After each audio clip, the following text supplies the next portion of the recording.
Genesis 31. Jacob flees from Laban. Jacob heard that Laban's sons were saying, "Jacob has taken everything our father owned and has gained all this wealth from what belonged to our father." And Jacob noticed that Laban's attitude toward him was not what it had been. Then the Lord said to Jacob, "Go back to the land of your fathers and to your relatives, and I will be with you." So Jacob sent word to Rachel and Leah to come out to the fields where his flocks were.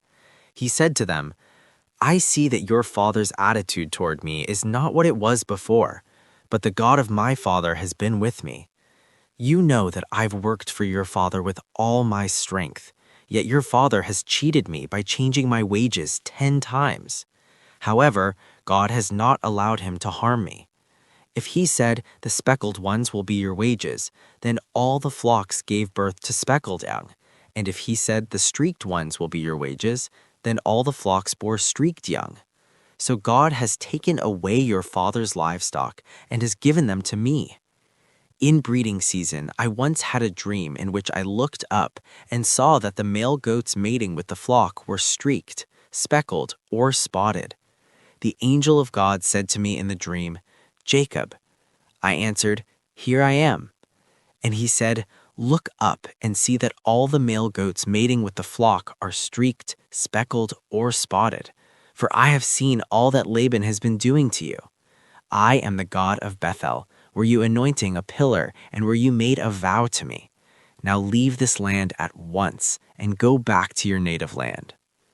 Then Rachel and Leah replied, 'Do we still have any share in the inheritance of our father's estate? Does he not regard us as foreigners? Not only has he sold us, but he has used up what was paid for us. Surely all the wealth that God took away from our father belongs to us and our children, so do whatever God has told you.' Then Jacob put his children and his wives on camels, and he drove all his livestock ahead of him, along with all the goods he had accumulated in Paddan-aram, to go to his father Isaac in the land of Canaan. When Laban had gone to shear his sheep, Rachel stole her father's household gods. Moreover, Jacob deceived Laban the Aramean by not telling him he was running away, so he fled with all he had, crossed the Euphrates River, and headed for the hill country of Gilead. Laban pursues Jacob. On the third day, Laban was told that Jacob had fled. Taking his relatives with him, he pursued Jacob for 7 days and caught up with him in the hill country of Gilead. Then God came to Laban the Aramean in a dream at night and said to him, 'Be careful to not say anything to Jacob, either good or bad.'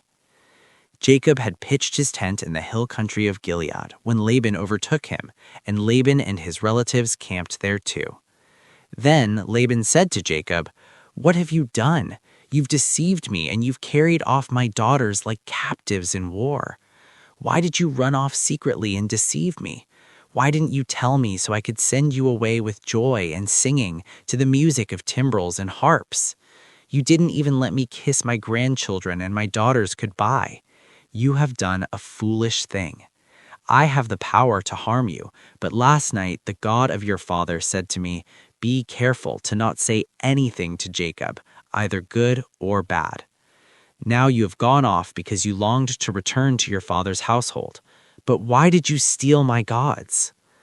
Jacob answered Laban, "I was afraid because I thought you would take your daughters away from me by force. But if you find anyone who has your gods, that person shall not live. In the presence of our relatives, see for yourself whether there is anything of yours here with me, and if so, take it." Now Jacob did not know that Rachel had stolen the gods. So Laban went into Jacob's tent and into Leah's tent and into the 2 female servants, but he found nothing. After he came out of Leah's tent, he entered Rachel's tent. Now Rachel had taken the household gods and put them inside her camel's saddle and was sitting on them. Laban searched through everything in the tent, but found nothing. Rachel said to her father, "Don't be angry, my lord, that I cannot stand up in your presence. I'm having my period." So he searched but could not find the household gods. Jacob was angry and took Laban to task.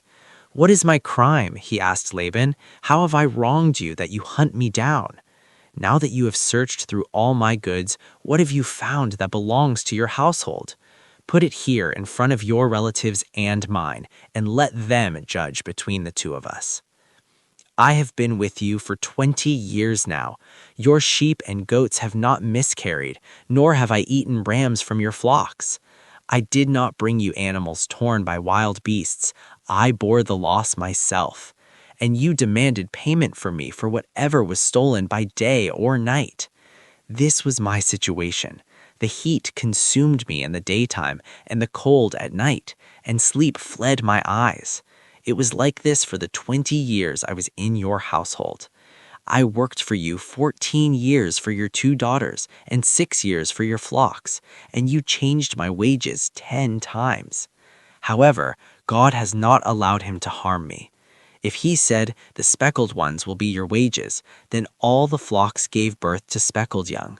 And if he said, 'The streaked ones will be your wages,' then all the flocks bore streaked young. So God has taken away your father's livestock and has given them to me." Laban answered Jacob, "The women are my daughters, the children are my children, and the flocks are my flocks. All you see is mine. Yet what can I do today about these daughters of mine or about the children they have borne? Come now, let's make a covenant, you and I, and let it serve as a witness between us." So Jacob took a stone and set it up as a pillar. He said to his relatives, "Gather some stones." So they took stones and piled them in a heap, and they ate there by the heap. Laban called it Jigar Saharuta, and Jacob called it Galid. Laban said, "This heap is a witness between you and me today." That is why it was called Galid. It was also called Mitzpah, because he said, "May the Lord keep watch between us when we are away from each other. If you mistreat my daughters, or if you take any wives besides my daughters, even though no one is with us, remember that God is a witness between you and me." Laban also said to Jacob, "Here is this heap, and here is this pillar I have set up between you and me. This heap is a witness, and this pillar is a witness, that I will not go past this heap to your side to harm you, and that you will not go past this heap and pillar to my side to harm me. May the God of Abraham and the God of Nahor, the God of their father, judge between us." So Jacob took an oath in the name of the fear of his father Isaac. He offered a sacrifice there in the hill country of Gilead and invited his relatives to a meal. After they had eaten, they spent the night there. Early the next morning, Laban kissed his grandchildren and his daughters and blessed them. Then he left and returned home.